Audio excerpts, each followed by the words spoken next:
Nyambo, umukobwa umaze kubaka izina rikomeye muri filimi nyarwanda abinyujije muri channel yafunguye ahita Miss Nyambo. Uyu munsi tugiye kureba amafaranga ahembwa na YouTube buri kwezi na buri mwaka n'amafaranga amaze gukora kuri uru rubuga rwa YouTube yafunguye akagwita Miss Nyambo, abasubscribers yinjiza buri kwezi, amamiliyoni amureba buri kwezi. Uyu munsi ngo ndaje ngo tuyarebe. Nimba ari ubwa mbere ugeze kuri uyu muyoboro, uze kwibuka gukanda subscribe kandi like, tujye tubana buri munsi. Nimba ukunda Nyambo, uze gusiga udutima muri comment. Guhaye ikaze. Uyu Nyambo yafunguye YouTube channel mu mwaka wa 2020, amaze gushyiraho video 974 zamuhesheje abamukurikira bangana n'ibihumbi 313. Izo video 974 zimaze kurebwa inshuro miliyoni 77.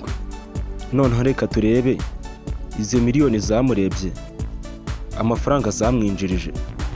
Kugeza uyu munsi ku bantu 1000 bakurebye, YouTube guhemba $5. Ayo $5 nuyagabanya na babana 1000 bakurebye, uzasanga ku muntu umwe wakurebye yarakwinjirije $0.005. Ayo $0.005 nujya kubana za miliyoni zarebye Nyambo, uzasanga zaramwinjirije $388,000.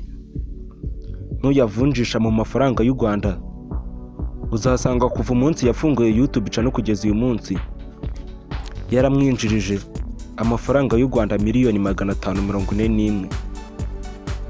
Uyu Nyambo ukwezi gushize yinjije abasubscribers 10,000.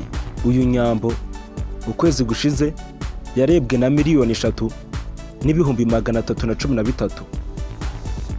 Uyu Nyambo ukwezi gushize yahembwe na YouTube $13,300.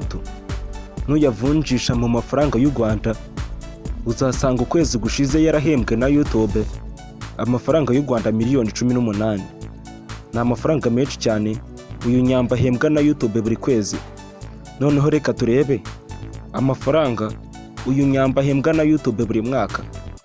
Uyu Nyambo umwaka ushize yahembwe na YouTube $159,000. Nuyavunjisha mu mafaranga y'u Rwanda, uzasanga uyu Nyambo umwaka ushize yarahembwe na YouTube amafaranga y'u Rwanda $221,000,000. Ni amafaranga menshi cyane uyu Nyambo ahembwa na YouTube buri kwezi na buri mwaka.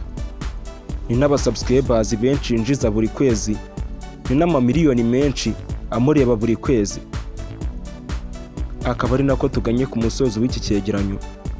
Nimba wagikunze, kugira ngo n'icyo ubutaha uzakibone mu ba mbere, icyo bigusaba no gukanda subscribe, ugafungura inzogera tugishyiraho video ukajya na notification. Waba wakunze ino video ugakanda like. Nimba ukunda Nyambo, uze gusiga udutima muri comment. Kandi nimba hari umu YouTubers ushaka ko nzakubwiraho ubutaha, uze kumwandika muri comment. Iyi ni Jean Paul TV Show. Bye bye, ndabakunda cyane.